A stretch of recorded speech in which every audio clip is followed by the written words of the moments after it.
If you are trying to figure out exactly how much you need to retire, specifically to generate $10,000 a month in retirement income, here is where things get genuinely interesting. There is not just one number.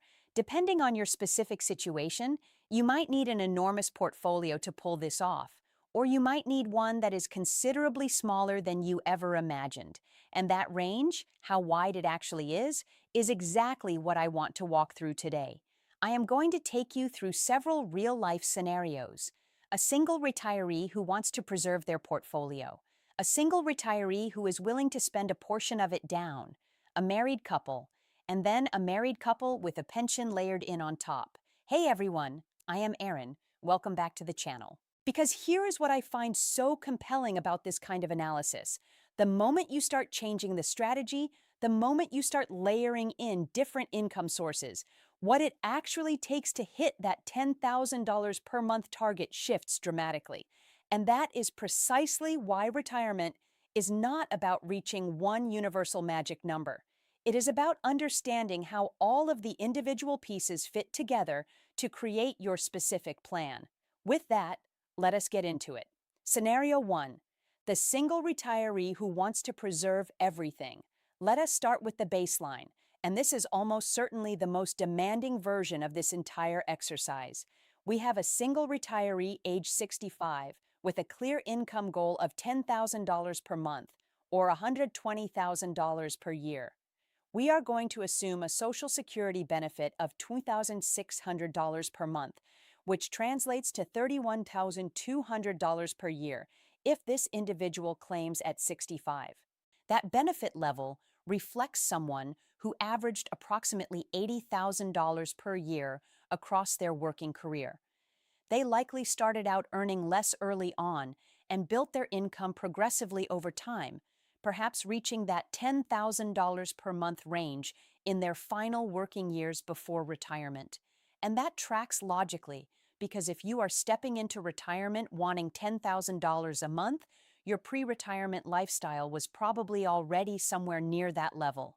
It is unlikely that someone earning significantly less before retirement would suddenly want to increase their spending dramatically upon leaving the workforce. So right away, we see something important. Social Security is genuinely helpful here, but it is only covering about 26% of the total income goal. Step 1. Identify the gap. The goal is $120,000 per year. Social Security provides $31,200. That leaves a portfolio gap of $88,800 per year that investments need to fill. Step 2. Determine what the portfolio needs to generate. Assuming a 5% starting withdrawal rate, which presumes our retiree is comfortable with some market exposure and willing to introduce a degree of spending flexibility when conditions call for it, they would need a portfolio of approximately $1.78 million. That portfolio generates roughly $89,000 from investments. Combined with the $31,200 from Social Security, total annual income reaches $120,000. This is the version of retirement that so many people instinctively picture. One Social Security check, one portfolio, and that portfolio carrying the overwhelming majority of the income load. But here is the honest reality of this picture. It is the most demanding version of retirement income planning. In this scenario, 75% of your income is coming entirely from your investment portfolio.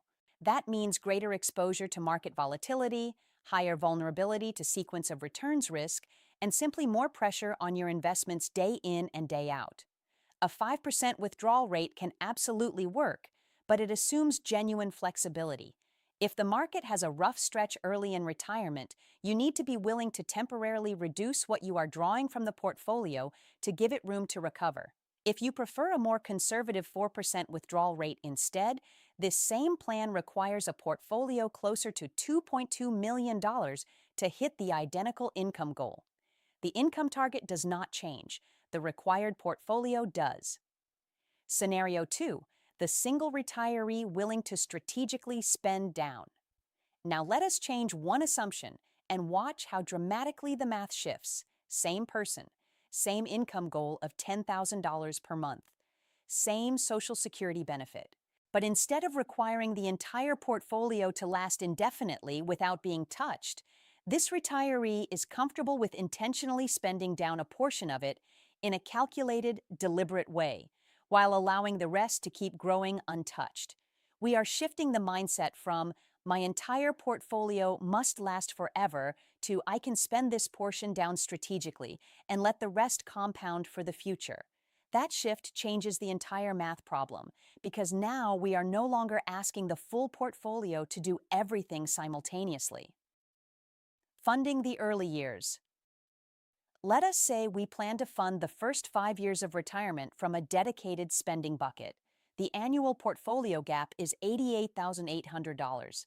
Across 5 years, that totals approximately $444,000. This becomes the planned spend down bucket, held in a high-yield savings account or a laddered CD structure. It earns a modest return, but we will assume inflation roughly offsets that return, so we treat the real return as essentially flat. Letting the remainder grow, everything above that spend-down bucket stays invested for long-term growth. So the portfolio might look something like this: roughly $450,000 set aside as the dedicated spend-down bucket, and a second bucket of $900,000 to $1.1 million invested for growth and not touched for at least 5 years. Total portfolio needed under this structure: approximately $1.3 million to $1.5 million. Why is the growth bucket smaller than you might expect? Because we are discounting its future need back to today. This retiree does not need to draw from that long-term bucket immediately. It has 5 or more years to compound before it needs to step into an active role. And this approach works for a few reinforcing reasons. First, the portfolio is not being asked to do everything at once. The early years are funded from a stable, accessible source. The later years are funded from money that has had meaningful time to grow. Second, time does the heavy lifting on that long-term bucket. $900,000 to $1.1 million left invested and untouched for 5 to 7 years can grow substantially, which means the effective withdrawal rate from that bucket declines as time passes. Third, and this is worth pausing on, most people in retirement naturally spend less as they age. A 65-year-old tends to be more active and spend more than a 75-year-old. A 75-year-old typically spends more than an 85-year-old. Life has a natural way of simplifying over time. That organic reduction in spending adds an additional layer of cushion to the long-term plan. Now, to be transparent, this approach is not beating the math. It is reallocating the risk. This plan still depends on reasonable market performance over time, on a genuine willingness to adjust spending if needed, and on not holding too much in cash-equivalent assets over the long run. But look at what the shift accomplished. We went from needing roughly $1.78 million under the fully conservative approach to needing somewhere between $1.2 million and $1.5 million under this structured spend-down strategy. That is a reduction of somewhere between $300,000 and $500,000 in required portfolio to fund the exact same income goal. The only variable that changed was the retiree's willingness to intentionally spend a portion of the portfolio in a planned way. The rules you place on your money shape what your money needs to do. Loosen those rules even slightly, while remaining thoughtful and strategic, and you can potentially reduce your required portfolio by hundreds of thousands of dollars. That is one of the most powerful levers in retirement planning, and it is one that a surprising number of people never even realize exists. Scenario 3, the married couple. Now let us shift the scenario significantly. Up to this point, everything has involved a single retiree, meaning one Social Security check and a portfolio carrying most of the weight. What happens when we bring in a married household with 2 Social Security checks? The income goal stays identical: $10,000 a month, $120,000 per year. The lifestyle does not change. Social Security now does considerably more work. Both spouses had similar earnings histories throughout their careers. Each receives $12,600 per month if they claim at 65. Combined, that is $5,200 per month, or $62,400 per year, from Social Security alone. Calculating the new gap. The total income needed is $120,000. Social Security is already delivering just over $62,000 of it. The gap the portfolio needs to fill drops to $57,600 per year. Using a 5% withdrawal rate, the required portfolio falls to just under $1.2 million. Let that comparison land for a moment. By moving from a single retiree to a married household with no other changes to the income target, the retirement age, or any other assumption, the required portfolio drops from nearly $1.8 million to approximately $1.15 million. That is a reduction of roughly $600,000 to $700,000. Same lifestyle, dramatically different requirement.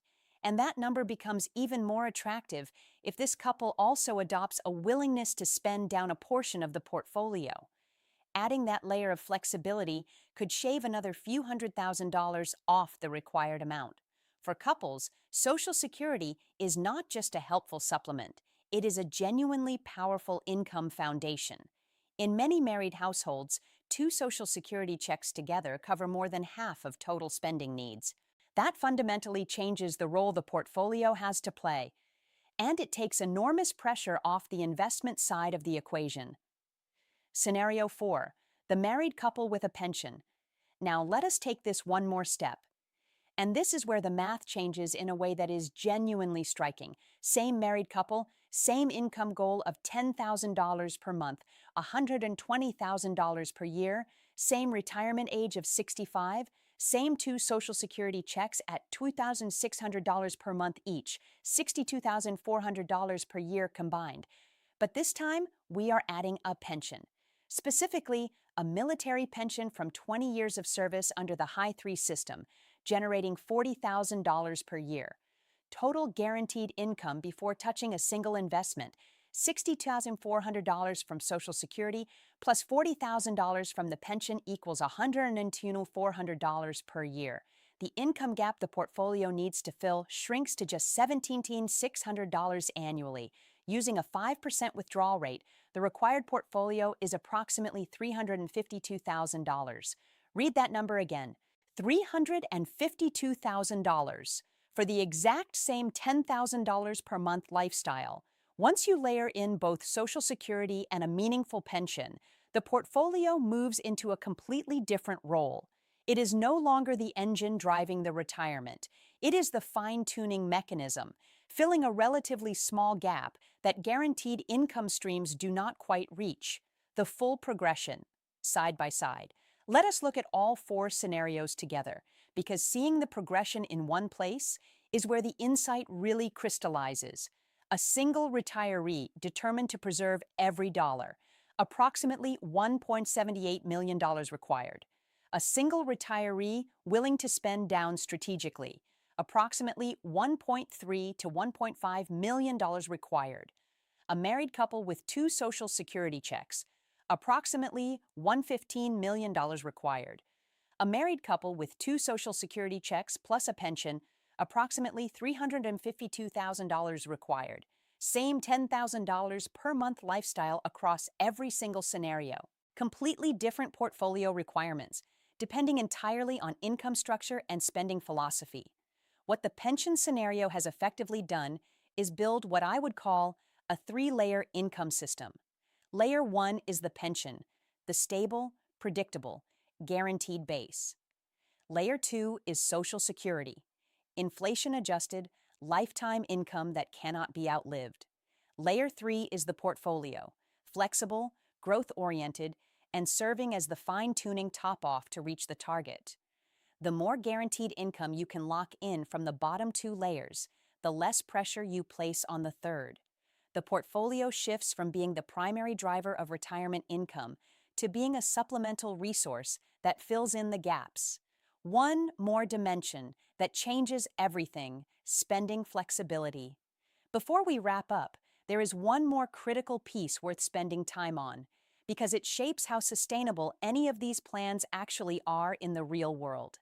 Whether $10,000 per month is your retirement income goal comes down to your lifestyle and your personal priorities. But how that $10,000 is structured matters just as much as the total amount. Consider two households, both targeting $10,000 per month. In the first household, $5,000 covers essential expenses: housing, food, transportation, healthcare. The other $5,000 is entirely discretionary: travel, dining out, entertainment, gifts. In the second household, $10,000 is needed just to cover the basics, with almost nothing discretionary. These two households have identical income targets, but their financial resilience is completely different. The household with significant discretionary spending has flexibility. In a down market or during an uncertain economic period, they can pull back on travel, eat out less frequently, delay a home renovation. That flexibility reduces the pressure on the portfolio precisely when the portfolio needs relief the most. The household where all $10,000 covers essentials has almost no room to maneuver. Every dollar of that income is necessary. The plan becomes rigid, and rigid plans are far more fragile when conditions change unexpectedly. It is not just about how much you spend in retirement. It is about how much of that spending you can actually control. Because flexibility is what allows a retirement plan to hold up over time, through bad markets, unexpected expenses, and the natural unpredictability of a 25 or 30-year financial journey. So when you ask, can I generate $10,000 per month in retirement? The honest answer is, it depends on far more than just the size of your portfolio. It depends on your income structure. How much Social Security will you receive? Do you have a pension? Are you comfortable spending a portion of your portfolio down intentionally? What percentage of your spending is discretionary versus fixed? As we saw across these four scenarios, the same $10,000 per month lifestyle could require a portfolio of $1.8 million, or one of just $352,000. Same goal, vastly different paths, depending entirely on the income structure you bring to the table and the spending philosophy you attach to your portfolio. Retirement is not about hitting a single universal number. It is about designing a plan that is built specifically for your life, your income sources, your flexibility, and your goals. And once you genuinely understand that, once you see how all of these pieces interact, you start to realize there are far more paths to the same destination than most people ever consider. What are your thoughts? Do you have a target monthly income you are aiming for in retirement? And how are you planning to structure the income sources to get there? I would genuinely love to get this conversation going. Drop your thoughts in the comments below. New videos every single week. If this one gave you something useful, please give it a like. If you are new here, consider subscribing. And if you know someone who would benefit from seeing their retirement picture through this kind of lens, please share it with them. See you in the next one.